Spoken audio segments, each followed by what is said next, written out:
Good evening, everyone. I wish you all a good week. Ümit is having some technical problems, and while waiting him to connect, let me say a few things. First of all, I hope that this reading and commentary series are helpful for all of you. So far, we read and discussed on 100 pages of the divine order and the universe. I mean, 1/3 of the book. And this was not a small feat because we have been hearing from many friends that first 50 pages were hard to understand and they were giving up reading the rest of the book. I hope that the videos we published so far in this series were helpful in this regard. Yes, this first part was not easy to understand, but wait for the parts about the time mechanism. We will need our power of imagination for those pages. We had read how motion is initiated in the amorphous matter, how novice spirits gradually started to get experience with the developing matter in our universe. Then, how spirits reached the state of being, and which stages the being has gone through, namely, plant, animal, and human stages. Now, in this evening, we will read how the conscience, as a developmentary mechanism, appears or manifests in those stages. Conscience and comprehension advance in tandem. Yes, Ümit is online now. Hello, Ümit. Are you back to the water glass solution? Hi everyone. I am very sorry. Yes, I was being tested by matter, again. And after trying a few tricks, yes, my mobile phone is back into the water glass. You are welcome. All right, let's start reading. Mankind cannot comprehend the presence of this duality in plants, animals, and even some human beings. Because the form of this mechanism, understood by mankind, appears only in mankind. For conscience to take this form, comprehension must reach the level that is seen in mankind. Because of this, the duality of development that is seen in levels below human will of course not be similar to the form of conscience in mankind. Nevertheless, this duality of development exists in all beings in the world, starting from the most primitive ones which have entered in a more or less independent and free state. And their development, albeit very slowly, depends on the workings of this mechanism. Because the fragments of some breakthroughs of life in the very primitive state are seen in beings using plant bodies, it is possible for mankind to expand the scope of the duality principle of his comprehension as far as to them. However, because the form of this mechanism seen in mankind as conscience has been perfected and taken to its fullest form, for not confusing the minds by extending this term to the beings below human, it is suitable to generalize the term as the developmental or evolutionary mechanism when we talk about all beings and not name it as conscience, as it is in mankind. Yes, previously, we had read plant, animal, and human stages of the being, and also, last week, we had read that the conscience is also a duality unit, so it works with the value differentiation. And the book has put duty at one side of it and earthly cravings at the other side of it.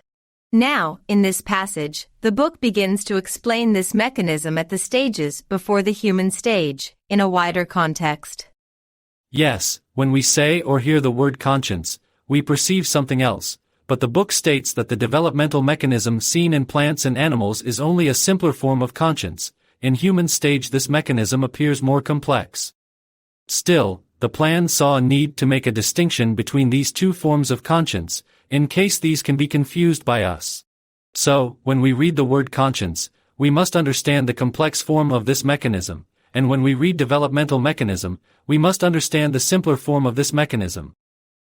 We had discussed in our previous videos that, from the moment on the being is built, the being must build a body for itself from the cruder matter of lower realms, of the hydrogen cosmos, because the being needs to exchange influences with other beings in order to get developed more and more. Therefore, the moment the being is built and the moment the being builds a primitive plant body, a developmental mechanism begins working. And if we remember, with the emergence of the being, initial steps of comprehension and freedom begin, of course, within the limits of conditions and possibilities at that stage. Because we know that as the comprehension widens, the freedom and free will of the being, and also, the complexity of matter the being is involved with increase, as well. Yes, at the lower stages, when we look at a fungus cell or a plant cell, we cannot see a form of developmental mechanism similar to the form we see in the human stage. Why? Because, general assumption is that only higher animals and humans have animation, in the sense of, displaying signs of sentience, freedom, free will, etc. However, we already read in the book that each body is alive, because a form of this developmental mechanism works in each of them. And each matter part or particle, each matter combination, in short, everything in the universe is a duality unit in itself. The book had stated that this duality principle is established with the first matter emerged. So, each has these two opposites or polarities within, and just like the bar magnet example, no matter how many times we divide a matter, its parts always have these polarities. And the value differentiation mechanism works same in every level of matter. When we add values to one end, it moves up towards that end. When we deduct values in one end, it moves down towards that end. And this adding and deducting of values occur through sending or withdrawing influences to or from the magnetic fields of beings. This is how all exchange of influences happen throughout the universe, in every level. In the plant stage, this responding to the incoming influences appears as rather simpler functions. For example, plants turning their leaves or flowers toward the sunlight, and this seemingly simple responding exists even in the fungus. And by these simple functions, the being of a plant learns, increasing its capacity for responding these incoming influences. This is how the beings increase their encompassment. When we talk about matter's development by forming or deforming matter combinations, this is not only for the visible, solid, or concrete development of matter. As these happen, we must understand that the beings governing these matter combinations are also increasing their comprehensions, and this development advances from the most primitive instincts towards the intuitions. Yes, a plant, let's say a sunflower, turns towards the sunlight, tracks the sun's trajectory in the sky, but of course, that sunflower does not understand the cause and effect connections. However, in the human stage, especially, after the frontal cortex of the human brain has emerged, our biggest difference from the plants and animals is our capacity to make such connections between causes and effects. So, in this passage, this point is underlined. We should not expect to see similar displays of this mechanism in the plants and animals, but we must know that they are doing proto-preparations of the conscience, albeit very slowly. In that sense, my behavior and thinking about the flowers, vegetables and trees in my garden changed a lot. As I pulling out the weeds or pruning the tree branches, I remember that these are beings in this eternal journey toward the unitary, and my actions regarding those plants and weeds also affect their advancement, and I witness how they feed me with their bodies as I tend to their needs for nutrients and water. I mean, how one views the world changes dramatically when things are seen from this perspective. And, in this sense, yes, this perspective gives more responsibility to human beings, yet apparently, we, as humankind, are still unaware of this responsibility. We know that our being governs the human body by sending influences to the consciousness center of the brain and by branching out of those influences to the lower stations, but we don't have detailed information how this process works in the lower stages, that is, in plants and animals. Yes, we know that it is not similar to the process in the human stage. For example, a being that built an animal body exchanges influences with its vicinity, but all dynamics, all automatisms within the structure of this animal body is under the control of that being, unlike in the human stage, where human beings can use free will, albeit limited. Still, I think, we can observe the working of this mechanism in those stages, as well. For example, some animals hunt as packs or in groups. Yes, it looks like they do this to feed themselves, but we can see the emergence of the gatherings or groupings around a mutual purpose, of establishing tactics. These are the emergence of initial communal actions we see in nature. Lions hunt in groups, or some type of fish swim across an ocean, they breed and swim back. So, even though through instincts, we see these immense examples of such concepts like effort and super-effort. Or take the example of ants and bees. In them, even though automatic in appearance, we see a magnificent activity towards a focused effort for realizing what they are meant for, no matter how hard it is.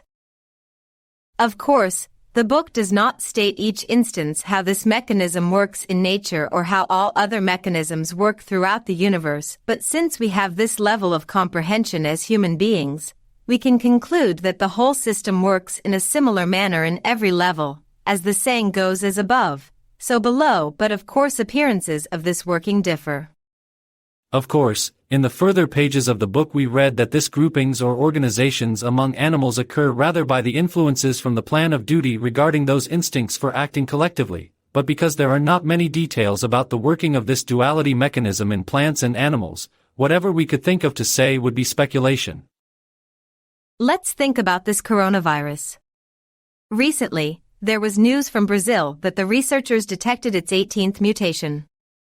Even this virus is in the process of adaptation, and yes, as you said, behind it, there is a system of beings that governs and directs this virus.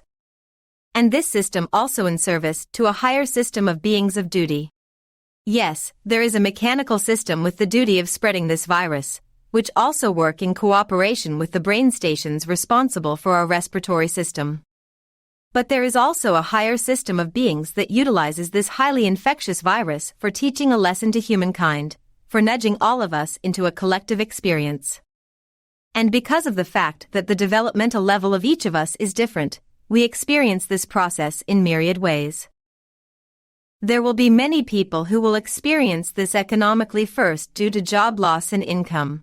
Some of them will experience this process preoccupied with more and wilder conspiracy theories as they hear the news like due to global warming and rising sea levels, mass migrations may occur. Due to the thawing of the polar caps and tundra regions, old and so far dormant viruses may become active again.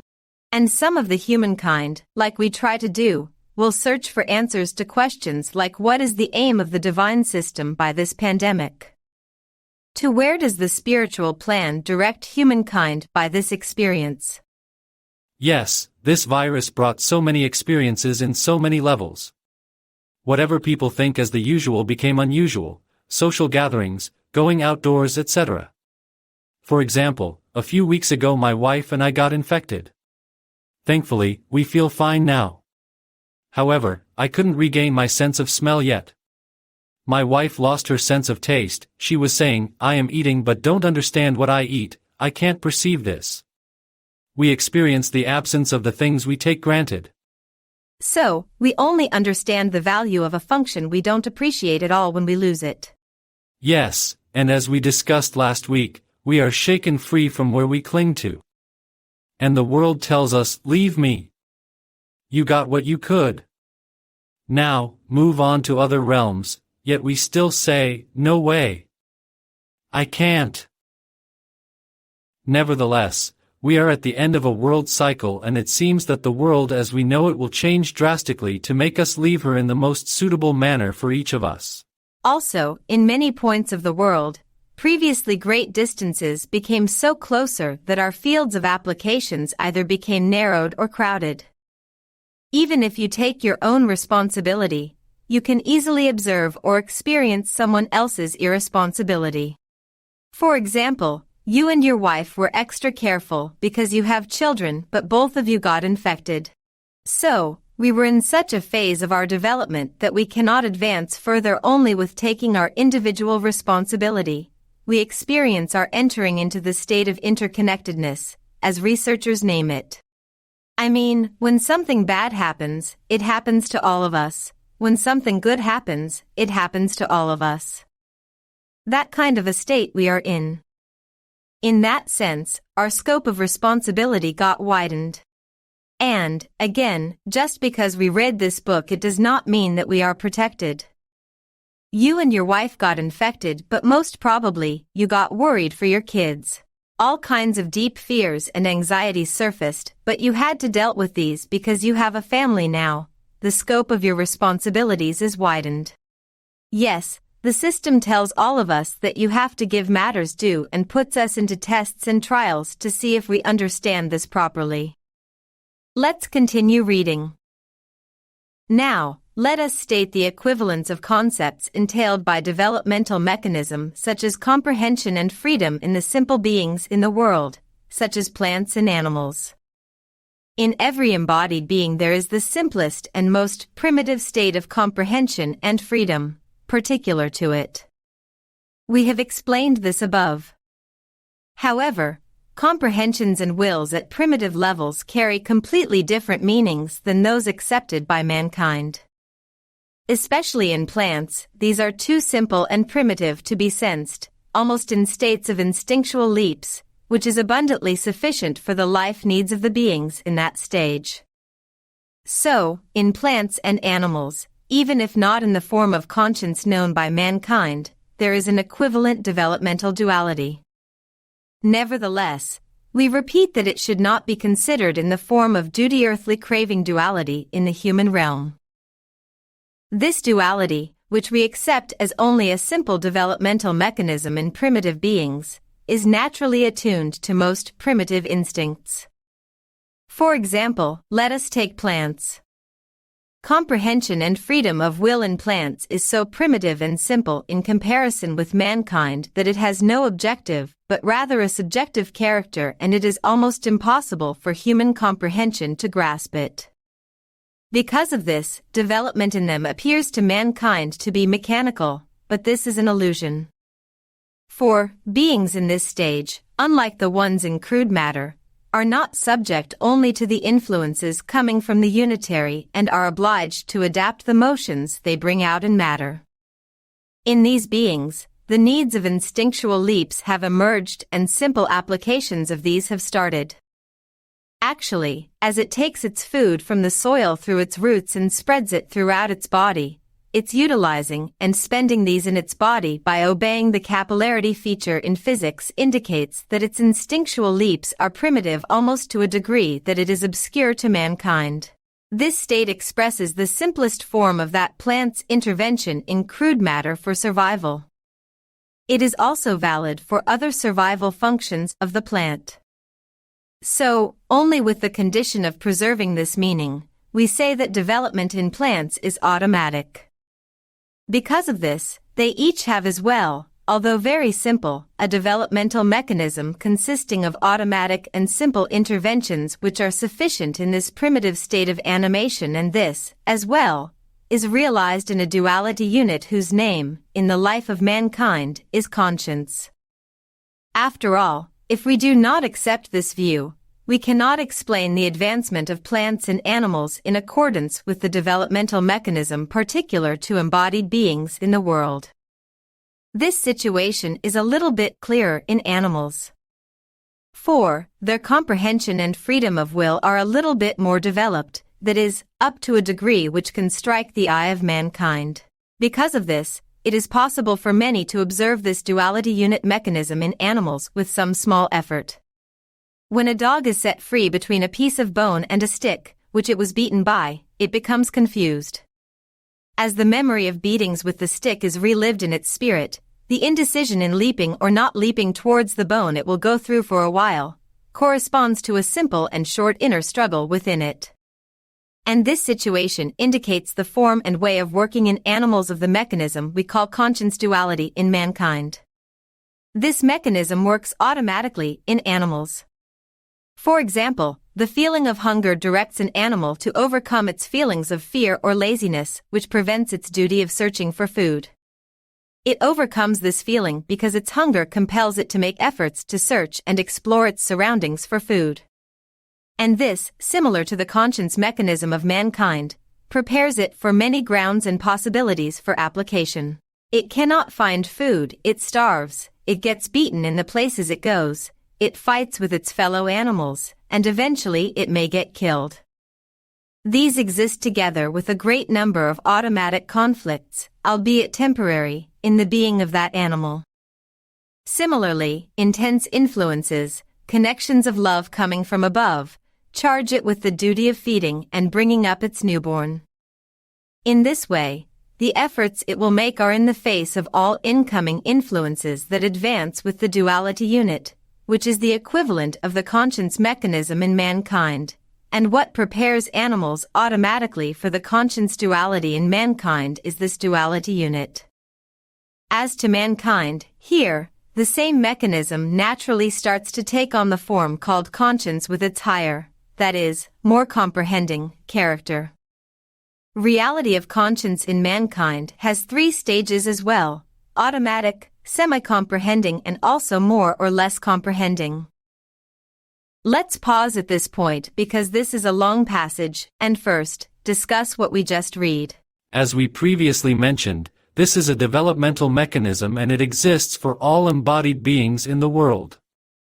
It is the same mechanism we observe as the conscience in humans, which is seen as the duality of duty and earthly cravings. Only difference is this mechanism appears in humans in a more complex state. The book states that this mechanism's working in plants are not observable for us, but a plant's reaching its roots down into the soil and taking water and minerals up from soil are examples of this developmental mechanism. If we notice, as the comprehension widens or increases, the field of development widens, as well, that is, the means of influences, and the beings encounter more complex events, situations, and materials. And again, we read in this passage that animals display more observable examples of this duality mechanism. However, as we will read in the further pages, organizations of animals as packs, herds, or groups, or protecting their younglings, or a female bird sitting on her eggs until they hatch, all those and more appearances are due to the influences coming from the plan of duty, because that bird does not sit on her eggs becoming aware and conscious of her responsibility. Influences that will reveal those instincts in that female bird are sent from the plan of duty, and that being is somewhat forced to sit on those eggs. We will read more about such examples. There is not only the development of being of this bird. There is a two-sided experience, the cadres in duty. By governing this being and through this experience, they also widen their capacity for duty. I mean, on the one hand, the female bird does what is necessary by those instincts and get developed. On the other hand, the being in duty, by the influences they send to this female bird, they allow those necessary events to happen, and because they also experience and get more developed, they also widen their capacity for higher duties.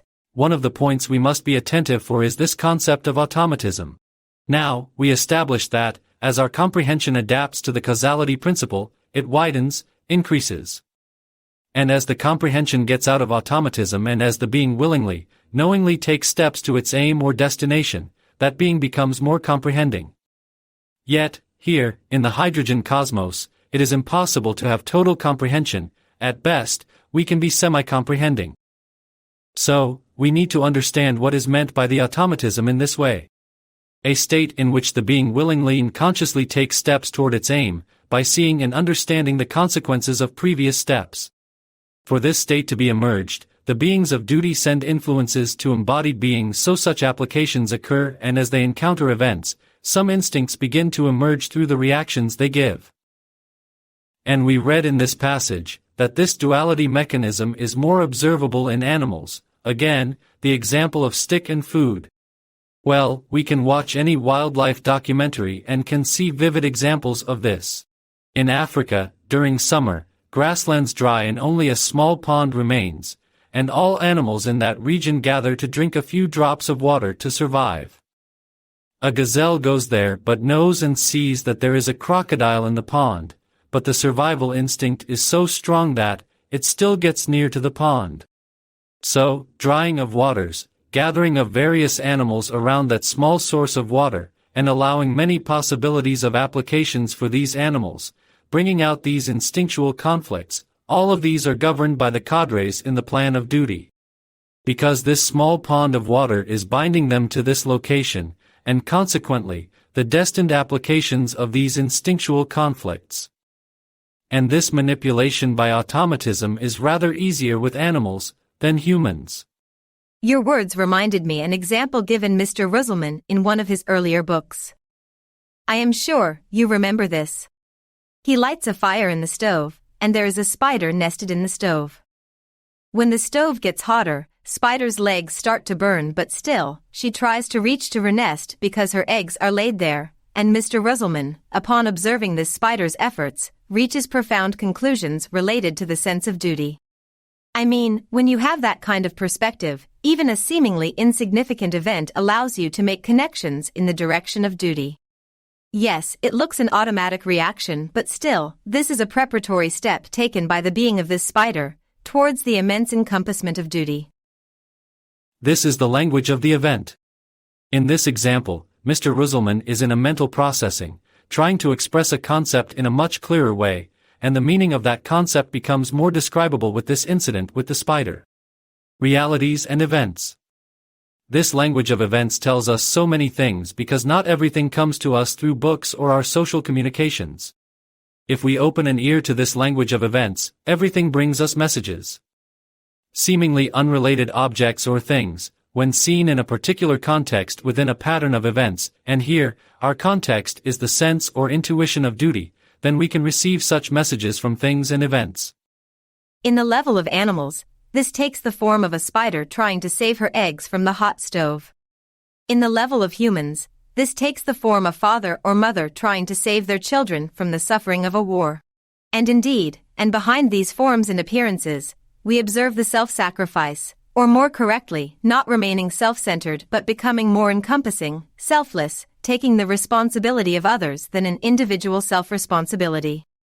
And because of the narrowness of our perception, we name the form this mechanism assumed in animals as instincts, and the form it assumed in humans as conscience. Yet, the influences sent from the related plan of duty that will activate the efforts toward altruism are same. These influences are responded by animals in this way and by humans in another way. These influences, with the values they bring, connect those being to a higher principle. And this is the point where comprehending actions take the stage, even if semi-comprehendingly. Yes, an animal tries to save or to feed its younglings in expense of its life, but this is still instinctual, by an external influence. But, let's say someone is drowning and a passerby jumps to water to help, without stopping to think her or his own life, future plans, family, etc. This is a higher kind of automatism, a willing, knowing respond to an event. This is why our actions as humans we can display, even in our level of comprehension, are important in advancing our development. A question came. Is there some little amount of comprehension and free will in plants? In this passage we just read, the book states that yes, there is, but this is imperceptible for humans, and we already discussed in our previous videos that, as the state of being emerges, or in the initial process of the building of all bodies by the help of the beings in duty, there is suitable amount of will and freedom in accordance with the conditions, dynamics, and needs of the being building that body. After all, we cannot talk about development and evolution without will and freedom. But we cannot say that appearances of the comprehension and free will in plants or animals are similar to the appearances of the comprehension and free will in humans. After all, everything is subject to influences, and it means we are subject to be exposed to influences. Then, where is the free will? Our free will is partial, not total. So, our fields of action are not limitless. Therefore, we are only free to respond and not to respond to the influences. I mean, you can respond to that influence in different ways, and this difference depends on your capacity of comprehension. If I continue with your example of the drowning person, someone can jump into water to save him, but another person cannot overcome his fear of drowning and doesn't help, or someone else display an extra effort to organize local authorities for preventing accidental drownings in that area. Which one of these persons are freer? Was the former person's avoidance response an act of free will? Most probably, it wasn't, because he was already blocked by his fears. Was the latter person's taking a communal responsibility an act of free will? Most probably, it was, because there was a connection made between causes and effects, and also acting upon a conclusion for the betterment of lives other than his own. I think, in our minds, the concept of freedom have too many meanings to be agreed upon properly. So, there are many nuances we must take into consideration as we talk about these topics. Yes, let's continue reading. The automatic stage of conscience still belongs to the initial times of mankind. There may be those who mistakenly define such people as not having had their consciences developed yet. However, this judgment is wrong within the encompassing knowledge we gave pertaining to conscience duality. And this situation is the result of mankind's inability to see duality openly. However, regardless of how the conscience mechanism at the initial levels of humanity is vague and appears automatic, it has still enriched with more or less comprehending acts in comparison to those in animals. For example, in the comprehension of a woman at the initial stage of humanity who is attached to her baby with a great love, there are more or less powerful feelings, intuitions, and even fragments of knowledge pertaining to the obligation of motherhood. She does not feed her baby like an animal does, solely by obeying her blind instincts. She accepts the necessity of taking precautions as much as her mind allows and of enduring some self-sacrifice for her baby not to get sick, not to be disturbed, not to die, and makes efforts on this path. She does not shake off her growing child as animals do. Again, as much as her mind allows and her knowledge permits, she comprehends the necessity of occupying herself with the training and education of the child and so more or less attains the intuition of obligation that she owns motherhood to her child on this path. However, on the other hand, she may not be doing these things. That is, the state of freedom and independence, which separates the humankind automatism in its initial stages from the automatism of the animal realm, indicates that the sense of responsibility and comprehension which do not exist in animals has started to rise in mankind, even if as a state of intuition. The rise of this sense of responsibility is the beginning of the most important emotions which are factors in the acceleration of human development. 4. These have great roles to play in terms of the states of equilibrium between the opposites of conscience reality directed to duty and earthly cravings. By these means, a human being, through the necessary automatisms, will be prepared for the sense of duty as myriad tests and trials, sufferings, torments, observations, in short, innumerable events taking place in his or her field of comprehension.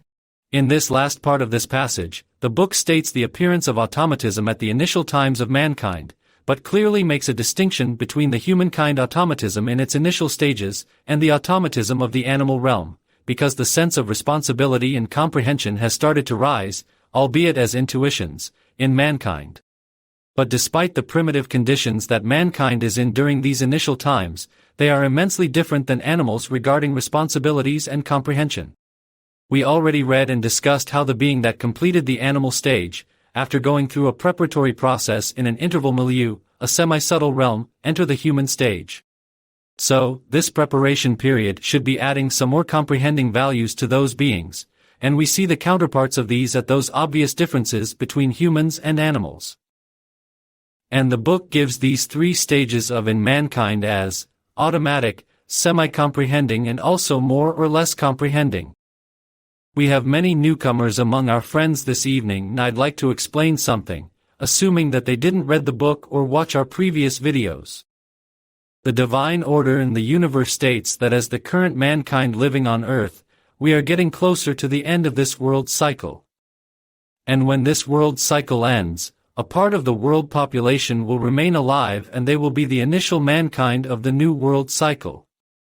And how as we are, as current humankind, now waiting to pass to higher realms, there are being waiting to pass to the human stage. And as the new world cycle begins, the human population that survived the global cataclysms will be parents of the bodies of those beings that will pass to the human stage.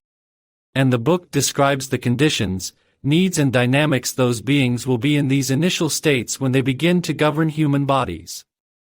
And in that period, there is an intense automatism prevails. In this period of cruder conditions in the world, which will last around 300 years, the new world population will be living in conditions so harsh that even cannibalism may be seen as natural, because there will be nothing else to feed on in order to survive. And for the being, to sustain its body is a duty. Just like we see in animals. An animal needs to kill another animal to feed. This reminded me something. Maybe, many of you know that watching wildlife documentaries with our elders can be fun. When we watch such TV programs, my grandmother sees a lioness hunting a gazelle, she becomes sad and says, "Poor thing, that bad lioness will eat it in a gulp." Then we watch the same lioness bringing the dead gazelle to her cubs waiting in the nest, and my grandmother says, "Ah, she is a mother, what else she could do? She needs to feed her babies." Just like this, what we see as a bad action may become natural under such harsh conditions, which are still actions toward the further development. So, such actions may be considered normal at those initial periods of human stage. And because of this, the book states that comprehension and free will in plant and animal stages is so primitive and simple when compared with human stage that it has no objective but rather a subjective character.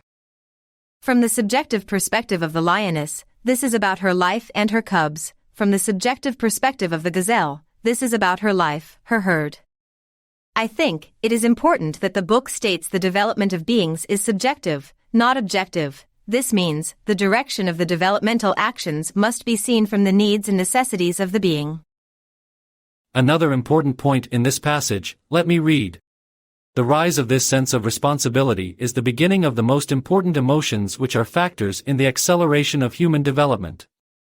For, these have great roles to play in terms of the states of equilibrium between the opposites of conscience reality directed to duty and earthly cravings. So, the sense of responsibility is one of the most important dynamics of duty, that is, the responsibility we feel for the development of others, our fellow human beings and other beings. This sense of responsibility is one of the points that advances the beings in the human stage faster than the beings in the plant and animal stages. Because, this sense of responsibility is not automatic or instinctual but rather comprehending, conscious. And we had already mentioned that development of conscience and sense of responsibility advance in tandem. Imagine the interconnections among whole mankind. Considering the knowledge of 500 to 700 lifetimes we need to live through in the human stage, we must have been the child of many parents, we must have been parents of many children, we must have been supported by many others or must have been intervened by many others. So, there must be a much thicker than blood connection among all of us. We are not of the same family now, but maybe, 35 lifetimes before, we were parents or siblings to each other. In this sense, the connection among us runs very deep, and despite this current appearance of separation between us, we now begin to understand and feel that we are kindred spirits, and yes, this pun is intended. We are spirit siblings. All those embodiments of us occur because of the needs of our spirits, and as human beings, as we live through in our lifetimes, elevate each other knowingly or unknowingly. In other words, we are like individual bricks connected by the mortar of responsibility and duty. This fundamental mortar holds everything together. This is why, the sense of responsibility, the intuition of duty and the development of conscience are emphasized again and again. Yes, at this point in our development, we need to be more comprehending about the cause and effect chains between events and situations. This is our biggest responsibility for our being. Yes, I'd like to underline these words. The intuition of duty. Because we can only have total comprehension of duty in the ever-increasing levels of plan of duty. Now in this hydrogen cosmos, we can only advance towards this level of our development, at best, by semi-comprehendingly. And if our friends remember the almost eternal developmentary stages the beings go through in the former levels, we should not underestimate those levels as plants and animals. The beings get developed by going through immensely myriad experiences. So, it is important to know and appreciate the fact that all beings we see in this world are advancing towards to become included in the plan of duty. Alright, let's continue reading. As the stages of humanity progress, emotions, knowledge and comprehensions belonging to the conscience reality increase. And to that degree, the boundaries of freedoms expand. However, on the other hand, As his comprehension expands, mankind starts to intuit better the things he should and should not do. He feels the necessity of obeying these, and when this is the case, he starts to feel the necessity of limiting his freedom by himself.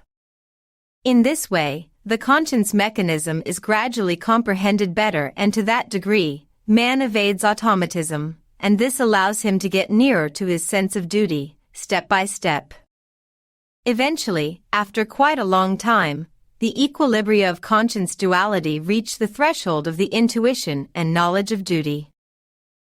Yes, in this passage, there is a strong emphasis on the role of the comprehension in the development of conscience. And there is an impressive answer to questions of some friends about the freedom or free will.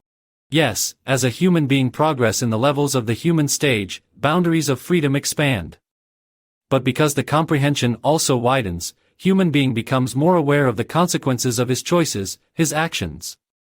Therefore, human being intuits better the things he should and should not do. He begins to understand which actions progresses or regresses him, and because of these conclusions, human being starts to feel the necessity of limiting his freedom by himself.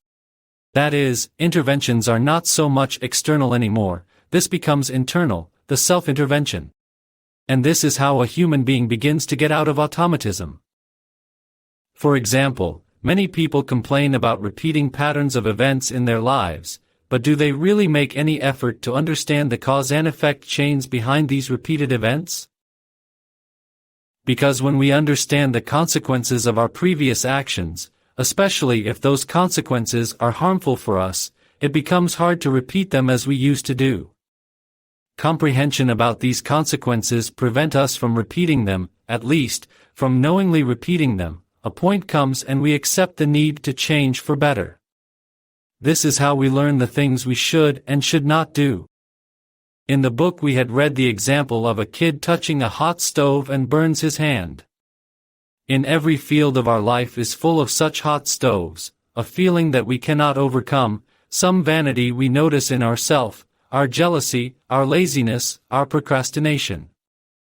We know that these have some certain consequences when we compare these with the obvious consequences of our actions in the direction of goodness, betterment.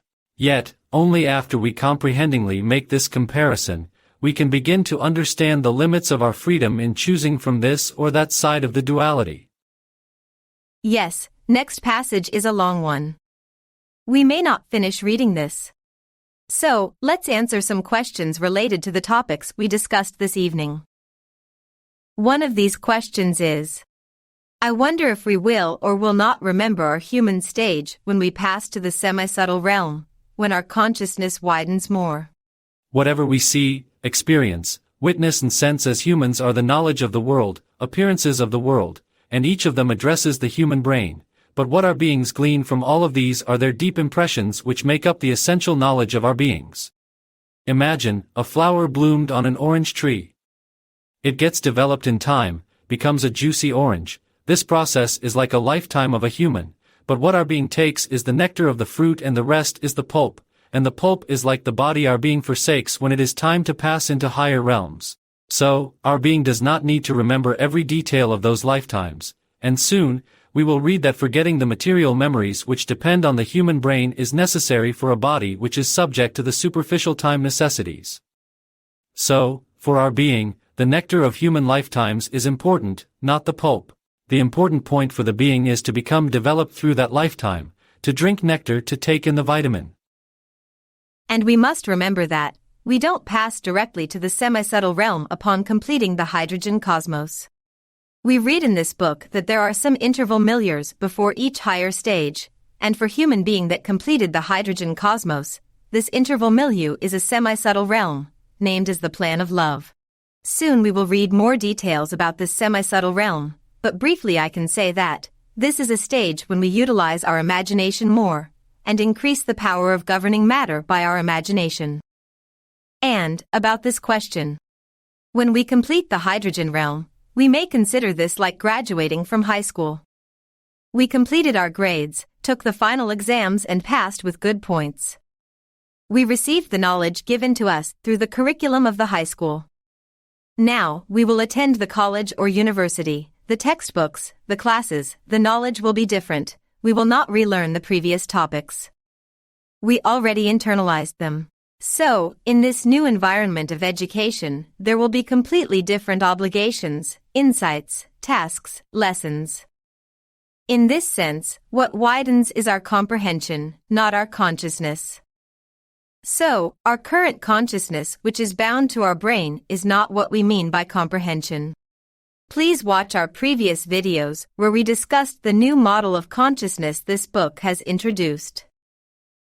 Another question.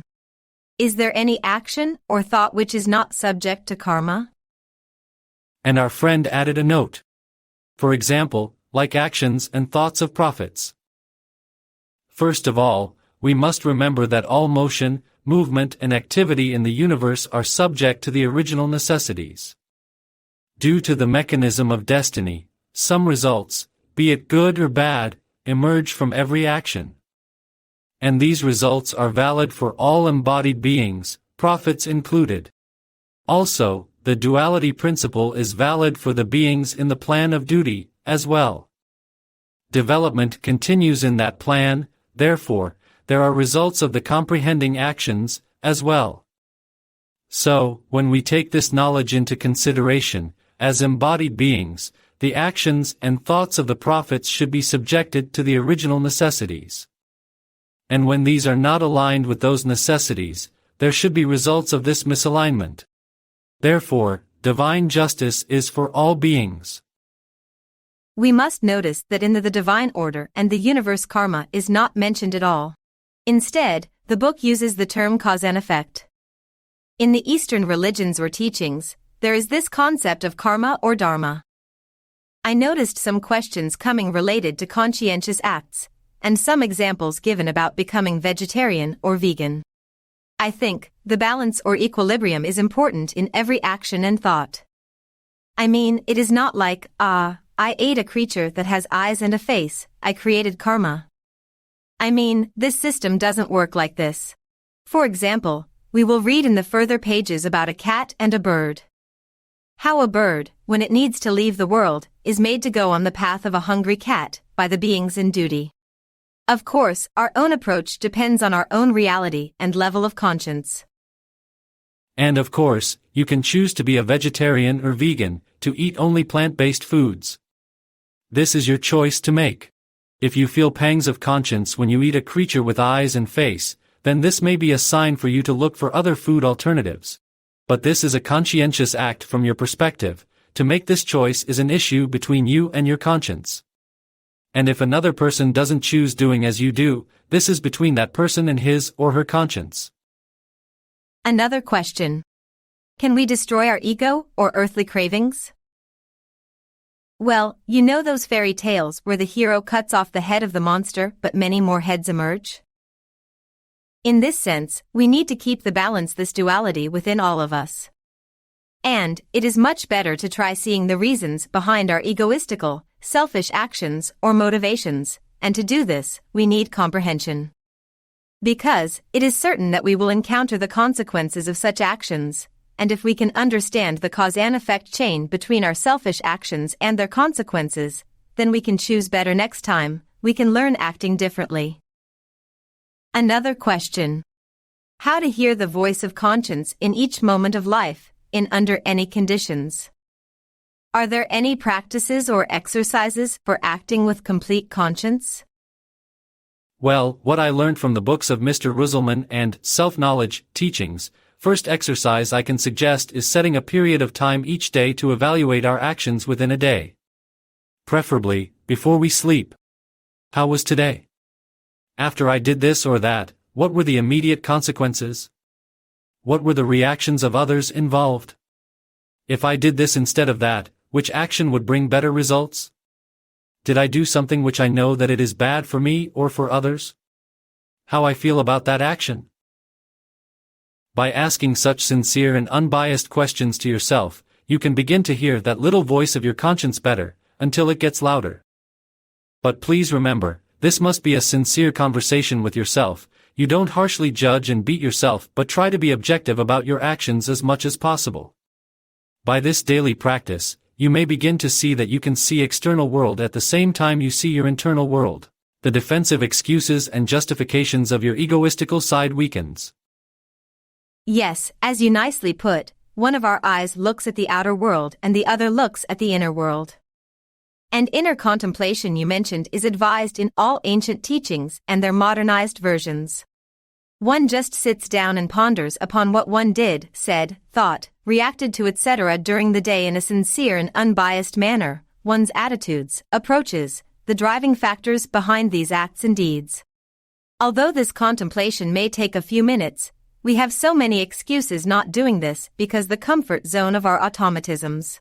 Wake up, eat food, go out, or turn on the mobile phone or computer, scroll down, check every post and reels on the social media, be it necessary or unnecessary, read hastily without properly understanding what is meant and react to each of them in this or that way. We are filling our system with lots of information and impressions, but we don't set aside a time for filtering and cleaning the unnecessary ones, let alone for comparing our daily deeds with our conscience reality. We don't open some space for the incoming intuitions and sublimating values from our being. Then, we cannot hear that little voice of our conscience or our inner voice. In that sense, we need to pause the torrent of external stimuli at least once a day, to put a distance between these and ourself. And there are so many ways of doing this, while tending your plants or garden, while walking, while listening music, while your daily religious practices, whatever is suitable for you and your lifestyle. So, this inner contemplation doesn't need to be something sensational. You don't need to travel to Himalayas or to retreat into a cave. Well, nowadays, we cannot even go out of our house, after all. So, let's bring Himalayas to our room, into our life, into our inner world, and look at our daily deeds, actions and reactions from a higher level, as an unbiased observer. And you don't need to set aside hours for this. If you can properly do this even for 5 minutes, it would be enough. Yes, time flew again. We wish you a good evening, dear friends. Good evening. See you next week.